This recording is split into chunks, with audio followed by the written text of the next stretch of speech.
awalnya kita melihat ada keraguan-raguan dari murid ketika menerima perintah ini.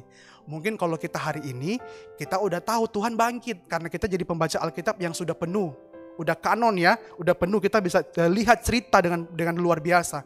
Tapi zaman dulu para murid nggak tahu ya. Jadi ketika mereka diundang dan mereka cepat-cepat ke sana, ke Galilea, ke bukit, mereka pasti datang dengan sebuah keraguan-raguan. Dan itu firman Tuhan tulis di ayat 17.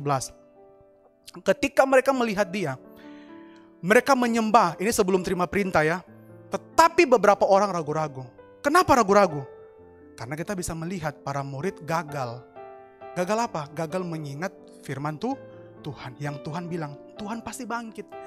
Tapi mungkin karena peristiwa, karena kejadian yang besar, mati disalib, kejam sekali. Para murid yang berpikir ini raja yang akan tolong mereka. Selama ini hidup mereka di backup oleh Tuhan Yesus.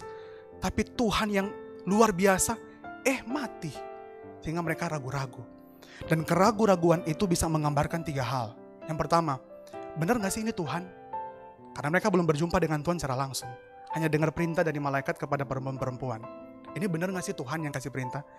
Lalu yang kedua, keraguan-raguan itu bisa menjelaskan apa yang akan terjadi sih setelah ini. Kenapa? Karena sebelum peristiwa ini kita tahu para murid itu difitnah. Bahwa mereka yang mencuri mayat Tuhan Yesus. Jadi Tuhan gak bangkit katanya, dicuri mayatnya. Jadi betul-betul apa ya? Udah capek, udah berduka, difitnah lagi. Pasti lebih capek hati ini.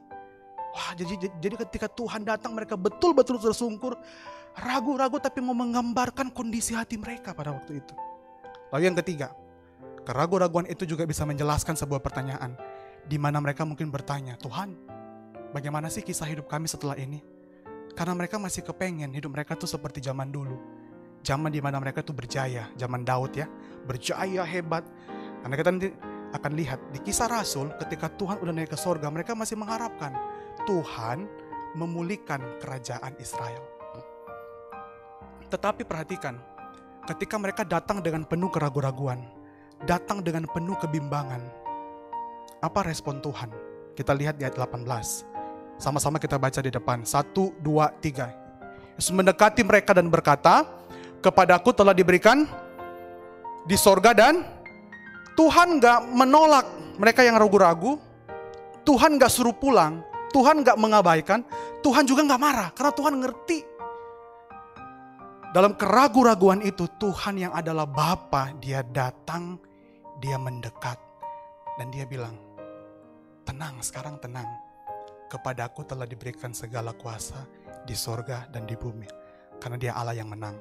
Dan mestinya ini memberikan mereka kekuatan untuk menjalankan misi ini yang belum usai.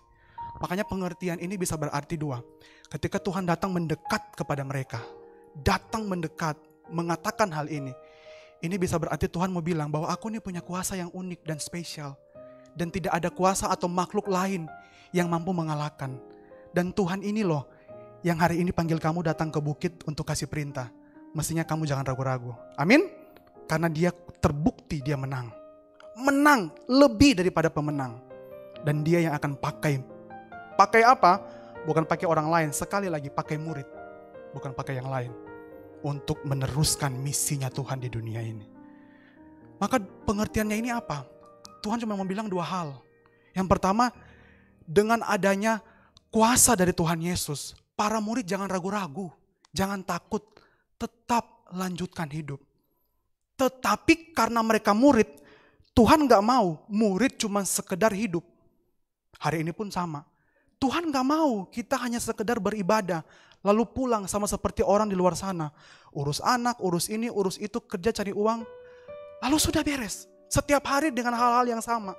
Tapi Tuhan mau, jangan seperti itu. Tuhan mau dengan adanya kuasa, kita jangan sekedar hidup seperti manusia pada umumnya.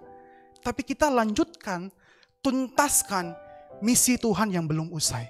Jadi bukan seperti orang-orang di luar sana. Yang kalau ada apa-apa cuma pergi healing, jalan-jalan, gak pernah mau mengkoneksikan hidupnya, pekerjaannya dengan kerajaan Allah. Cuman healing. Kalau capek di kantor, healing, jalan-jalan ke Bali, pulang, sampai pensiun. Tabung uang, selesai, udah. Urus anak, selesai, sudah. Tapi gak pernah mengajarkan firman kepada anak. Beda ya kalau orang tua yang cinta Tuhan sama orang tua Kristen yang biasa-biasa aja. Kenapa jangan biasa-biasa aja? Karena kuasa Tuhan besar. Jadi jangan melanjutkan hidup seperti orang pada umumnya. Tapi tuntaskan misi Tuhan supaya boleh sama-sama kita melihat ada pekerjaan Tuhan yang besar yang terjadi melalui kita sebagai murid-murid Tuhan.